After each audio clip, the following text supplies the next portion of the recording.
मित्र, उर्दू का वो प्रचलित और लोकप्रिय शेर है कि दुश्मनी लाख सही ख़त्म न कीजिए रिश्ता। कि दुश्मनी लाख सही ख़त्म न कीजिए रिश्ता, दिल मिले या न मिले हाथ मिलाते रहिए। अब बात वही है भारत पाक विभाजन की। विभाजन ने ज़िंदगियों में बहुत कुछ बिखराव लाए। अब ये है कि अब जिस स्थिति में हम दोनों देश परस्पर खड़े हैं वो तनावमय स्थिति है, और मुद्राएं जो हैं तनी हुई हैं और संगीनें दोनों तरफ तनी हुई रहती हैं। तोपों के और टैंकों के जो मुंह हैं दोनों देशों के, वो एक दूसरे की ओर बने रहते हैं, और दोनों देश एटम शक्ति से संपन्न हैं, और बटन पर हाथ जो राष्ट्र के प्रमुख हैं दोनों देशों के, उनके हाथ बटन पर भी नज़दीक रखते हैं, उनके सामने होते हैं। बहरहाल इसके बावजूद मित्रों, साहित्य एक ऐसा क्षेत्र है, साहित्य अदब, जिसमें अभी तक हम बहुत ज़्यादा बंटवारा नहीं कर पाए। हम लोग बहुत चाहकर भी उस विभाजन का जो असर है इसमें हम लोग साहित्य को अभी तक पूरी तरह से विभाजित नहीं कर पाए। अभी भी उदास नस्लें भी हमें याद है, और मंटो को तो पूरा भारतीय उपमहाद्वीप अभी तक जहन से उतार ही नहीं पाया। अहमद नदीम कासमी साहब को उतारना बिल्कुल नामुमकिन सा लगता है, और बहुत सारे ऐसे वहाँ के जो टीवी सीरियल्स के जो अभिनेता अभिनेत्रियाँ, वो भारतीय दर्शकों, भारतीय श्रोताओं को ज़बानी और भारतीय पाठकों को ज़बानी भी याद है, उनके नाम चर्चा होती है बाकायदा। और ये स्थिति सिर्फ ये नहीं कि ये हमारे साथ है, यही चर्चा उधर भी होती है। उधर भी इसी तरह से जब कराची में लिटरेचर फेस्टिवल, जो कि अब भी होता है, तनावपूर्ण माहौल के बावजूद होता है, तो कराची के उस लिटरेरी फेस्टिवल में, लिट फेस्ट जिसे वो बोलते हैं, तो वहाँ के साहित्य समारोह में बाकायदा कुछ भारतीय लेखकों को विशेष रूप से अब ऑनलाइन निमंत्रण दिया जाता है, और ऑनलाइन वो भागीदारी का सिलसिला आज भी चलता है।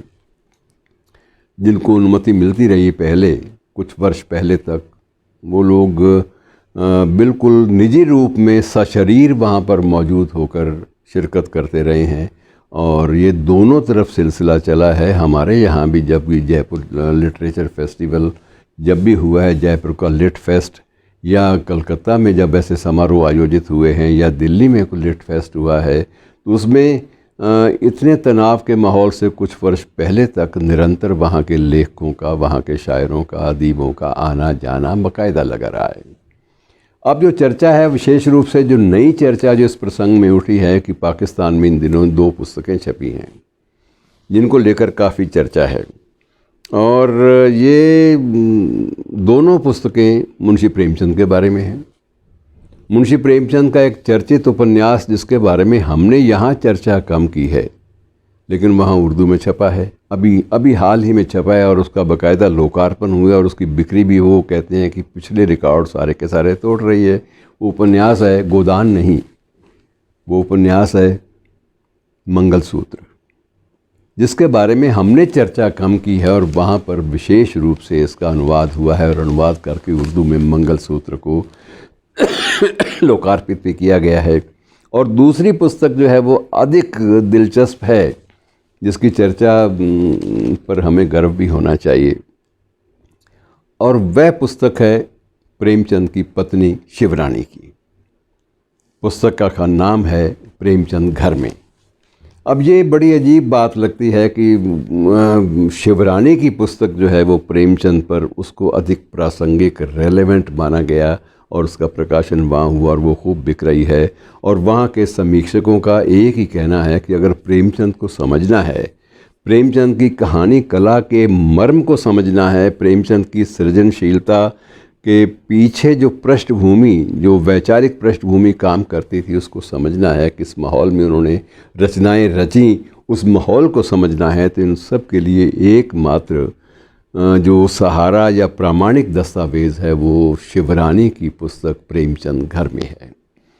और इसलिए इन दोनों पुस्तकों का बाकायदा अनुवाद किया गया, और अनुवाद जो है इसमें सज्जाद वहीद साहब हैं वहाँ के, तो सज्जाद वहीद ने दोनों पुस्तकों का अनुवाद किया है, और दोनों पुस्तकों का विधिवत वहाँ पर लोकार्पण भी हुआ, दोनों पर चर्चा भी हुई।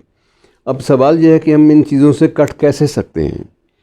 अब हम वहाँ पर लोग अभी भी कृष्णचंद्र को याद करते हैं, तो हम उनको कैसे रोकेंगे। अगर हमारे यहाँ के खुशवंत सिंह को अब भी वहाँ पर याद किया जाता है, या अब भी वहाँ पर चर्चा होती है हमारे सज्जाद जहीर की या मजाज लखनवी की, तो हम कभी भी इस पर दखल दे ही नहीं सकते। और तो और गुरुदेव को लेकर भी वहाँ पर चर्चाएं, जो टैगोर को लेकर भी जो चर्चाएं वहाँ पर होती हैं मित्रों, उनके माध्यम से भद्रलोक संस्कृति का एक अजब चित्र वहाँ पर जो प्रस्तुत किया जाता है, वो शायद बांग्लादेश में भी उतना सशक्त ढंग से नहीं होता। तो साहित्य अदब किसी भी तरह की बाधाओं को स्वीकार नहीं करता, संवेदनशीलता बनी रहती है। और जब जब कभी भी कोई संकीर्ण दायरे में सोचने वाले लोग बाधा बनते हैं, तो उसके बाद साहित्यकार जो है वो थोड़ा सा विरक्त भी होता है। उदाहरण के लिए कुर्रतुल ऐन हैदर को ले लीजिए। कुर्रतुल ऐन हैदर का उपन्यास जो बहुत चर्चित उपन्यास है, सबसे पहले जो चर्चित उपन्यास जो छपा वो था आग का दरिया। और आग का दरिया माना ये जाता था कि इतने विशाल कैनवस वाला कोई भी उपन्यास देखा नहीं गया, जिसमें पात्र जो हैं वो मौर्य काल से लेकर अब तक ट्रैवल करते हैं वर्तमान प्रशासनिक सेवाओं तक, आज की प्रशासनिक सेवाओं तक। पात्र वही की वही उसी मानसिकता को या उन्हीं स्पंदनों को लेकर, उसी संवेदनशीलता को लेकर वो ट्रैवल करते हैं। एक स्ट्रीम ऑफ कॉन्शियसनेस जिसे कहते हैं आप, चेतना प्रवाह, गज़ब का चेतना प्रवाह था। और जब वो पाकिस्तान में छपा, कुर्रतुल ऐन हैदर उन दिनों में लाहौर में थी, जब ये छपा तो वहाँ पर दंगे शुरू हो गए और किताब को जहाँ जहाँ मिली उसको जला दिया गया।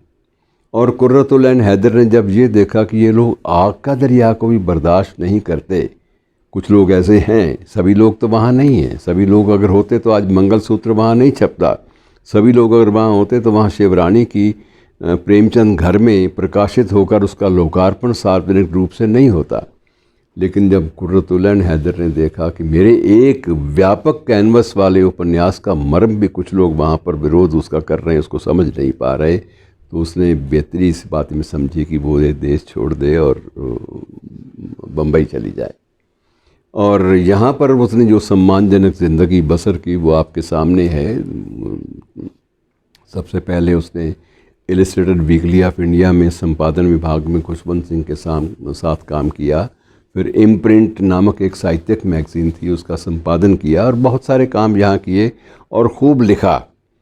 और इतना ज़्यादा लिखा कि हर उसकी जो रचना थी वो चर्चा का विषय बनी और कुछ लोगों को नापसंद थी, तो उसका विरोध भी हुआ। लेकिन विरोध इस तरह से नहीं हुआ कि वो जला दी जाए या उसका पोस्टमार्टम जो है वो बड़े संगीन बड़े संग दिल दायरों में हो, ऐसा कभी नहीं हुआ।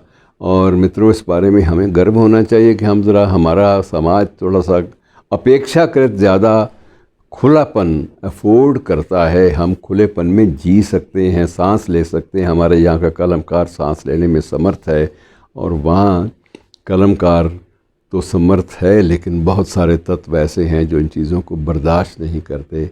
लेकिन इन चीज़ों को असहनीय मानने वाले लोगों की सीमित तादाद के बावजूद वहाँ मंगलसूत्र छपता है और मंगलसूत्र बिकता है और शिवरानी का नाम वहाँ आदर से लिया जाता है। हम लोग भले ही भूल जाएं, लेकिन वहाँ के लोग, वहाँ का जो अदबी तबका है, वहाँ के साहित्य प्रेमी जो हैं वो नहीं भूल पाते। शुक्रिया, धन्यवाद।